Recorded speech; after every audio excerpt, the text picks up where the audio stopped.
Tea அங்கீங்கள copy இல்ல டீயே கொடுங்க. வெங்கலப்பாறைன்னு சொல்லிட்டு ஒரு எஸ்டேட்டு.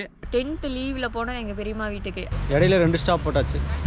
கடல் சார் தெரியும், ஆல்ரெடி நம்ம ஆஃபீஸ் ட்ரிப்பில் வந்துருப்பாரு. அங்கே 2 மான் இருக்கு. செம்ம டிராஃபிக் இல்லை, உச்சி வெயிலில் வந்து இப்போ நின்றுருக்கனா. எங்கள் பெரியம்மாவை காணோம். டீ ட்ராவலர்ஸ் நேர்களுக்கும் வணக்கம். கோயம்புத்தூர்லேருந்து கிளம்பி கேரளா போகலான்னு சொல்லிட்டு தான் லாஸ்ட் டைம்னா கிட்டத்தட்ட ஒரு 4-5 வருஷம் இருக்கும். 4-5 வருஷத்துக்கு முன்னாடி வாழ்வியலை தேடி அம்மாவங்க அங்கே தங்கியிருந்த இடத்துக்கு போயிருந்தோம். அங்கே தான் நாங்கள் சின்ன வயசுலலாம் வாழ்ந்துருந்தோம். அந்த இடத்துக்கு தான் போனோம். அங்கே போய் வாழ்வியல் நம்ம சேனல்லே ஆல்ரெடி வாழ்வியல்னு சொல்லிட்டு ஒரு 2-3 சீரீஸ் போட்டிருப்போம். நானும் கார்த்திகை போயிருந்தது. இப்போ மறுபடியும் அங்கே தான் போகிறேன். அந்த 4 நாள் லீவுக்கு அங்கே போயிட்டு அந்த மக்களெல்லாம் பார்த்துட்டு, அக்கா அங்கே இருக்காங்க, 2 அக்கா அங்கே இருக்காங்க, அப்புறம் சொந்தக்காரங்களும் அங்கே தான் இருக்காங்க. அப்படியே போய் அங்கே போய் பார்த்துட்டு அந்த ஏரியாவில் ஒரு 2-3 சின்ன வியூ பாயிண்ட்லாம் இருக்கும். அதெல்லாம் பார்த்து கவர் பண்ணிவிட்டு வரலான்ற ஒரு சந்தோஷத்தில் கிளம்பிட்டோம். ஏன்னா சின்ன வயசில் போய் அங்கேக்குள்ளேயே சுற்றி வந்துக்கிட்டே இருப்போம். அது நல்லாயிருக்கும் அந்த விஷயம். அதனால தான் மறுபடியும் போகலான்ட்டு இன்னைக்கு கிளம்பியாச்சு. மணி ஒரு 6:30 ஆயிடுச்சு. காலைல 4 மணிக்கு சூலூரில் கிளம்பி இப்போ உடுமலைப்பேட்டை வந்தாச்சு. உடுமலைப்பேட்டையிலேருந்து இன்னும் கொஞ்சம் தூரம் தான் கேரளா ஏறுற பார்ட்ரு வந்தாச்சு. இன்றைக்கி போகிறோம். அடுத்தடுத்து என்ன நடக்குதுன்னு பார்க்கலாம். கிளைமேட் எப்படி இருக்குன்னு தெரியல. இப்போ காலையில் வெயிலாக தான் இருக்குது. அங்கே மழை விழுகல, வெயில் தான் சொல்லியிருக்காங்க. வீட்டில் சொன்னாங்க. போகலாம், போய் கொஞ்சம் போனால் கிளைமேட் எப்படி இருக்குது. மூணாரில் நல்லாயிருக்கும் கிளைமேட்டு. அப்படியே மூணாரை பார்த்துட்டு மூணார்லேருந்து நம்ம ஊர், அந்த ஊர் பேர் பார்த்திங்கன்னா வெங்கலப்பாறைன்னு சொல்லிட்டு ஒரு எஸ்டேட்டு. அந்த எஸ்டேட்டு வந்து மலையாளத்துக்காரவங்க வந்து அங்கே கிட்டத்தட்ட பல ஏக்கர்களில் வச்சு விவசாயம் பண்ணுறாங்க. ஏலக்காய், மிளகு இதெல்லாம் போட்டு வந்து விவசாயம் பண்ணுறாங்க. அங்கே தான் நம்மளோட மக்கள் வந்து தொன்று தொட்டு தாத்தா பாட்டி அவங்களாம் போய் அங்கே போயிட்டு அப்படியே ஒரு நார்மலான ஏஜ்லேருந்து கல்யாணம் பண்ணோடனே அவங்க எல்லாருமே அங்கே மூவ் ஆகிட்டாங்க. ஏன்னா தமிழ்நாட்டில் அப்போ வந்து அவ்வளோவா பொருளாதாரம் வந்து பெருசாக இல்லை. அப்படின்றப்போ அந்த மக்கள்லாம் வந்து அங்கே வேலை கிடைக்காதனால என்ன பண்ணிட்டாங்க, அப்படியே ஒரு இந்த கங்காணி, இந்த படங்கள்லாம் பார்த்தீங்களா, அதில் இருப்பாங்களா கங்காணி, அவங்க மாதிரி ஆட்கள் எல்லாம் வச்சு அப்படியே அங்கே போயிட்டு செட்டில் ஆகி அங்கே வேலை பார்த்து அப்படியே வந்தவங்க. எங்களோட தாத்தாலேருந்து அதுக்கப்புறம் அம்மாவங்க, இப்போ அக்காவங்க, அப்படியே அடுத்து வரிசை அப்படியே வந்துக்கிட்டே இருக்காங்க.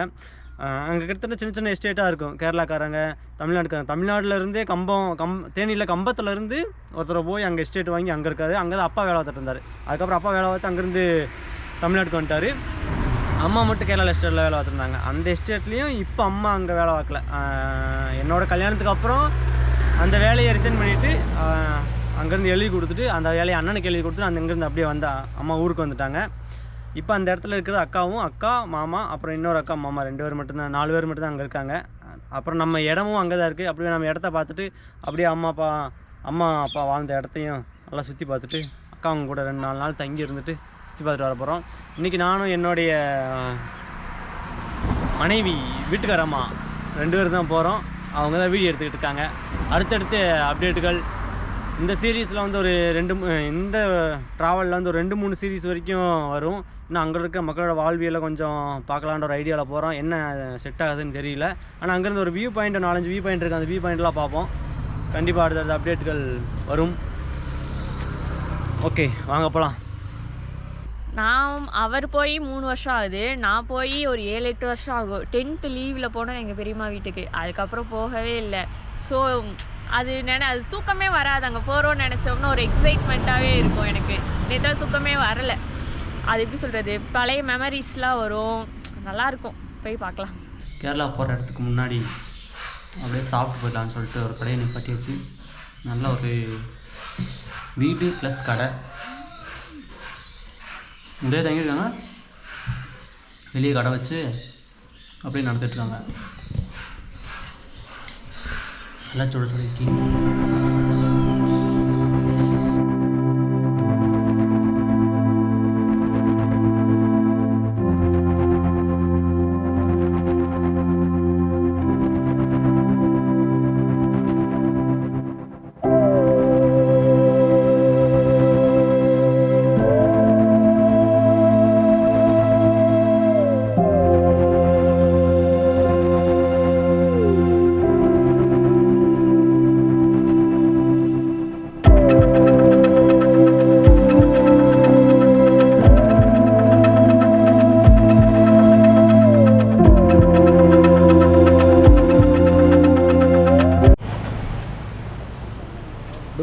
உடுமலைப்பேட்டை முடிச்சுட்டு இடையிலே அங்கே கிட்டத்தட்ட உடுமலைப்பேட்டையிலேருந்து ஒரு 20 கிலோமீட்டர் வந்திருக்கோம். 20 கிலோமீட்டர் இருக்குமா, 50 20 30 கிலோமீட்டர் இருக்கும்.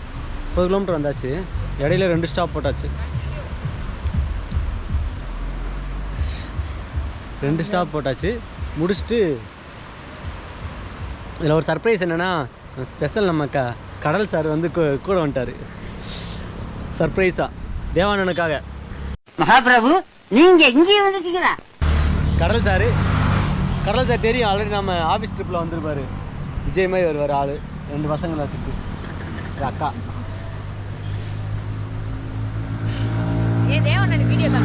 தேவானு கடல் சாரை பார்த்தா ரொம்ப சந்தோஷப்படுவார்.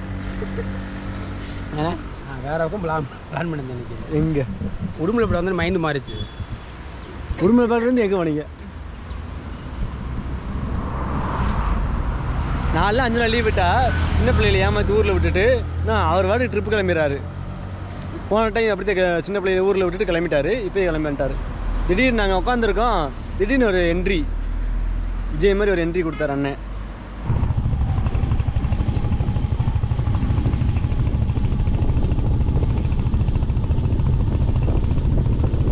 இன்னும் மூணார் போகிறதுக்கு 30 கிலோமீட்டர் தான் இருக்குது. வரும்போதே 2 இடத்துல நிப்பாட்டியாச்சு. வளைவுக்கே ஒரு மாதிரி ஆயிடுச்சு. ஆனால் ஊட்டி அளவுக்கு வளைவு இல்லை, ஆனாலும் எனக்கு அப்பவும் ஒரு மாதிரியாக இருக்குது. எல்லாம் மனுஷ ஜென்மம் தானா. நல்லா இருக்குது, ஒரு மாதிரி வெயிலும் இல்லை மழையும் இல்லை, கூலிங்காக கொஞ்சம் சில்லுன்னு நல்லாயிருக்கு கிளைமேட். பார்க்க ஏரியாவும் நல்லாயிருக்கு. அங்கே 2 மான் இருக்குது. வேறு இங்கே ஒரு மனுஷன் இருக்கார். வேறு என்ன? மூணார் கொஞ்சம் பொருள் எல்லாம் வாங்கணும். வாங்கிட்டு அப்படி அங்கே சாப்பிட்டுட்டு ஆல்ரெடி இந்த ட்ரிப் போனப்போ அங்கே ஒரு பிரியாணி சாப்பிட்டோம். அந்த கடை நல்லா இருந்துச்சு பிரியாணி. அந்த கடையில் ஒரு பிரியாணி சாப்பிட்டு எப்போ பார்த்தாலும் சோறுன்னு புரியலைங்க. பொருள் எல்லாம் வாங்கிட்டு ஜர்க்கின் ஒன்று வாங்கணும். ஜர்க்கினே செட் ஆக மாட்டேது நமக்கு. வாங்கிட்டு ஜம்முன்னு போகலாம். நல்லா இருந்துச்சு லொக்கேஷனு. அந்த பூவாக இருக்குது அப்படியே சுற்றி. அந்த பின்னாடி இருக்குல்ல பூவு, இது இல்லை பூவு, அதுக்கு பின்னாடி இருக்குது பூவு, தெரியாது.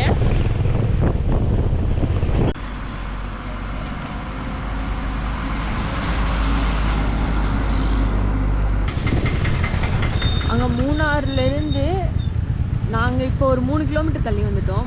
4 கிலோமீட்டர் தள்ளி வந்துட்டோம்.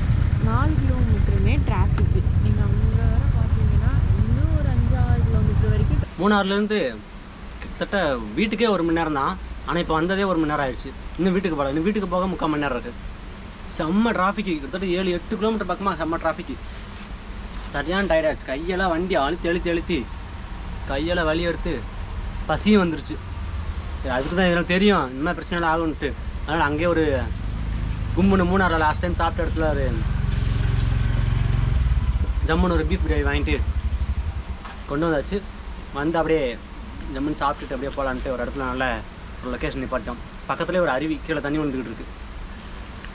சாப்பிட்டுட்டு அங்கே போக முடிஞ்ச போய் பார்த்துட்டு அப்படியே போகலாம்.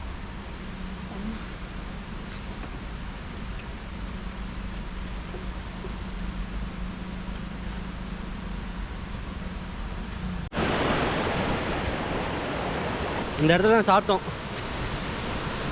இப்போ தான் சாப்பிட்டுட்டு முடிஞ்சு கிளம்புறோம். அடுத்து நம்ம லொக்கேஷன் அக்கா தோட்டத்தில் வேலை பார்த்துட்ருக்காங்க. போய் அவங்கள பார்த்துட்டு அப்படியே சாவியை வாங்கிட்டு அப்படியே போகணும்.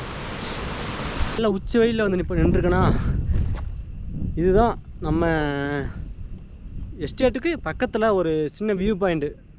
பிளைன் பாறைன்னு சொல்லுவாங்க. அது என்னென்னா பாறை வந்து பிளைன் மாதிரி இருக்கும், அதுக்காக அது பிளைன் பாறைன்னு சொல்லுவாங்க. ரோடு மூணாறுலேருந்து வந்துக்கு செம்ம டிராஃபிக்கு. அங்கேருந்து ராஜாக்காடுன்னு ஒரு பாதை வந்து அங்கேருந்து வரணும். நான் பாதை மறந்து போகும். பாதை தெரியாது நமக்கு. மேப் போட்டு வந்தால் அது எங்கெங்கேயோ போய் எப்போ சாமி உயிர் எடுத்துருச்சு. லாஸ்ட்டில் எங்கே தான் வர்றோம்னே தெரியாமல் லொக்கேஷன் மட்டும் கரெக்டாக காட்டுது. ஆனால் பாதை ஒரு பாதை கூட தெரியவே இல்லை. அப்புறம் ஒரு அளவுக்கு வந்து இங்கே வந்து இந்த பாறையை கண்டுபிடிச்சி பார்த்ததுக்கப்புறம் தான் நிம்மதியாச்சு. எப்பாடா கரெக்டான பாதைலாம் வந்திருக்கோன்ட்டு. எனக்கு பின்னாடி தெரியுதா, இதுதான் பிளைன் பாறை. எதுக்கு பேர் வந்துச்சுன்னு எனக்கு தெரியாது, ஆனால் பிளைன் பாறைன்னு சொல்லுவாங்க. ஈவினிங் வந்தால் நல்லாயிருக்கும், சன்செட்டு இதெல்லாமே பார்க்கலாம். ஈவினிங் வந்து என்ன கொஞ்சம் ஆட்கள் நடமாட்டமாக இருப்பாங்க.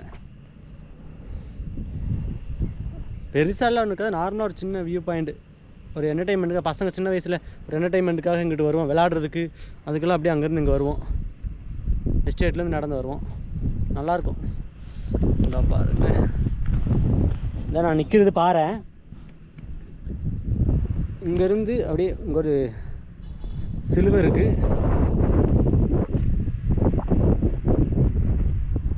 இதுதான் பிளைன் பாறை.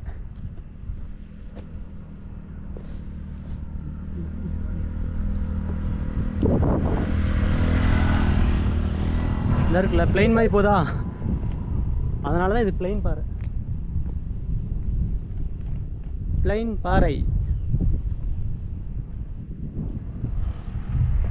இங்கே ஒரு பாறை இருக்கா, இங்கே ஒரு பாறை இருக்கு. பிளைன் மாதிரி போகிறதுனால இது பிளைன் பாறை. இதுக்கு கீழே அங்கிட்டு அப்படியே வியூ பாயிண்ட், அது ஃபுல்லாகவே ரோடு. அங்கிட்டு போகிறது தான் ராஜகுமாரி போய் அங்கேருந்து அப்படியே தேனி போகிறது, பூப்பாறை போடி போகிறது. இங்கிட்டு சன்செட் ஆகும்போது பார்க்கலாம். ஈவினிங் அடுத்து நாளைக்கு ஈவினிங் முடிஞ்சால் அங்கிட்டு வந்து ஒரு பார்வை பார்த்துட்டு போயிடலாம். ஈவினிங் டைமு மழை விழுற டைம் வந்தால் நல்லாயிருக்கும். இவங்க யாருன்னு தெரியல, சுற்றிக்கிட்டே இருக்காங்க பாவம். வாழ்க்கையிலே ரொம்ப கஷ்டப்பட்டது இவங்கதான். போகலாமா? போகலாம். ஓகே மக்களே, பிளைன் பாறை பார்த்தாச்சு. பார்க்கணுன்னு நினச்சோம், விக்கி சொன்னியா பிளைன் பாறை அப்படின்ட்டு. அங்கோட என்னை கூப்பிட்டே போகலன்னு சொல்லிச்சு. இப்போ இங்கே வந்தோடனே பாவம் வந்த டயர்டில் முடிச்சுக்கிட்டு நிற்கிது.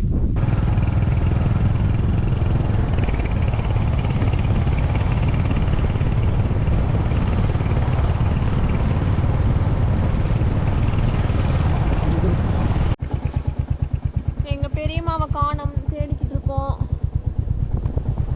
சிவாக்கா, சிவாமா, No response.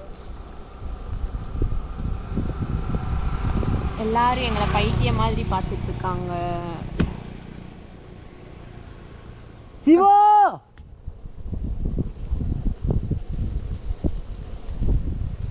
சிவாமா, இப்படிதான் அப்போ இருந்து ஏதாவது ஒன்று வாங்கினேன்னு இருக்கவேன். இந்த இடத்துல வேலை பார்த்துட்டு இருக்கேன் அப்படிமாங்க. போய் இங்கே நின்று கத்தணும், ரோடா கத்தணும். ஏறி பார்க்குறியா? போகக்கூடாதா? சிவாமா, சிவகாமி, சரி. சிவகாமி. லூசுரா, லூசு இல்லனே, மென்டல். இரு, பயமா இருக்கு. பண்ணிட்டியா? அப்பா பண்ணிட்டேன். என்னக்கா?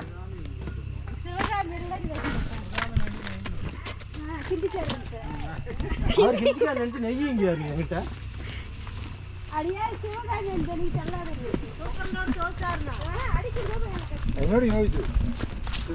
என்னக்கா? என்னம்மா நல்லா இருக்கியா?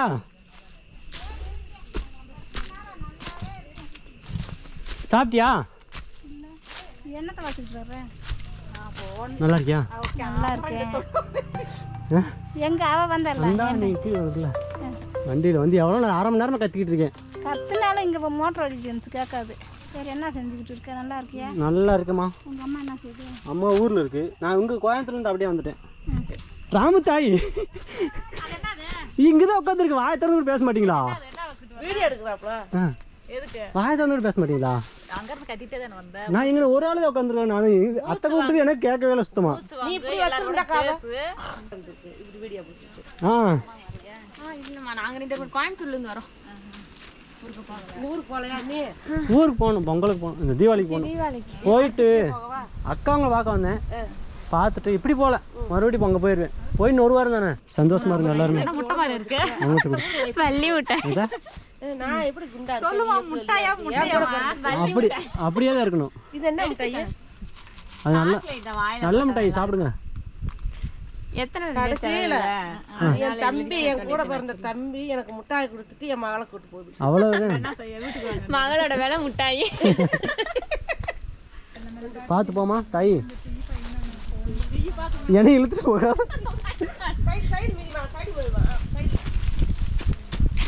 போலாமா? என்னம்மா? ഞായറാഴ്ച പണ്ട് ഞങ്ങൾ പേശിയുണ്ട് ഫോണിൽ വെച്ച് എങ്കേജി ഫോണിൽ വിളിച്ച് ശിവായിട്ട് ഫോണിൽ വിളിച്ചിട്ടേ ഞങ്ങളോടൊക്കെ വർത്താനം പറഞ്ഞിട്ടുണ്ട്. ഉങ്ക കിട്ടിയാ? പേശിயிருப்பேன் தெரியல. பேர் என்ன? അവിടെ എന്താണ് പരിപാടി? பருவாடி ஒரு பருவாடி இல்லை, காய் எடுக்குதா பருவாடி. நான் இந்த பிள்ளையை சேர்த்து வேணா காய் எடுங்க. நாளைக்கு விட பாரமா இருக்கா? நாளைக்கு நாளைக்கு கூட வந்துருங்க, கூப்பிட்டு வந்துருங்க. சரி என்னம்மா சரிம்மா, போயிட்டு வரேன். நாளைக்கு வந்துடுறேம்மா. போயிட்டு வரேம்மா, சாயந்தரம் வர்றேன்.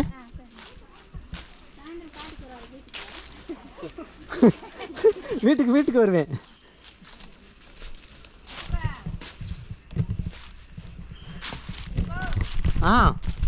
வாழ்க்கையில் புதையலை கண்டுபிடிச்ச மாதிரி எங்கள் அக்காவை கண்டுபிடிச்சி சாவியை வாங்கியாச்சு. அப்படியே இங்கேருந்து வீட்டுக்கு தான் போகணும். அங்கே வீட்டுக்கு போகும்போது தான் ஒரு செம்ம ஏற்றம் இருக்குது. அந்த ஏற்றத்தில் வண்டி ஓட்ட தான் திருலுங்க பயணமாக இருக்கும். பார்த்து சுவரமாக போகணும்.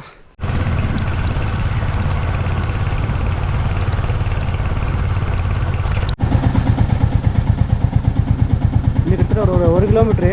இப்போ நம்ம வர்ற பாதையில செம்மனார்னு சொல்லுவோம்.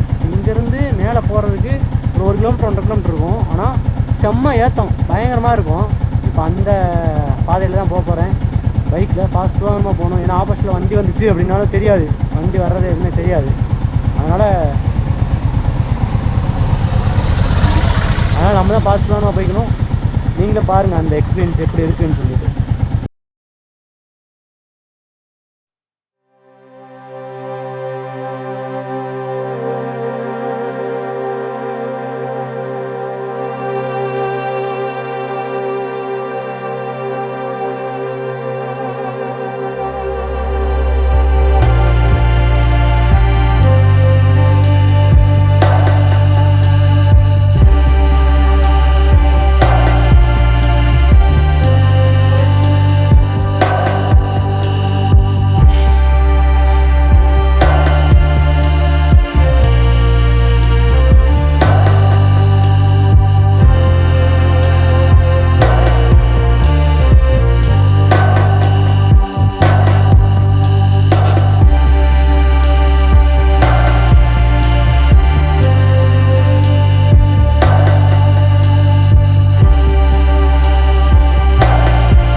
எங்கே வந்திருக்கோம்? இதுதான் நம்மளோட தோட்டம்.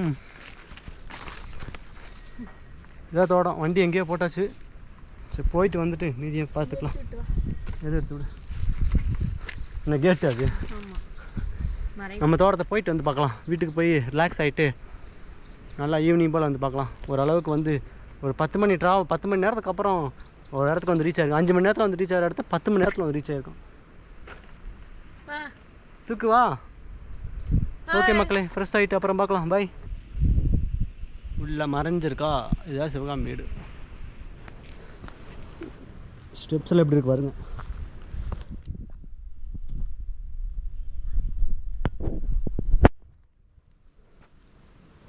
தோட்டத்துக்குள்ளேயே வீடு. செடிகள் கொடிகள் இயற்கையாக ஒன்றி வாழ்கிறது தான் இது. இதுக்கு பேர் தான் த என்ட்ரன்ஸ். இதெல்லாம் ஒவ்வொன்றும் அப்புறப்போ ஒன்று காட்டுறேன். இப்போ எனக்கு கொஞ்சம் வேலை இருக்குது. பாய் ஃப்ரெஷ் ஆகிட்டு அப்புறமா வரேன்.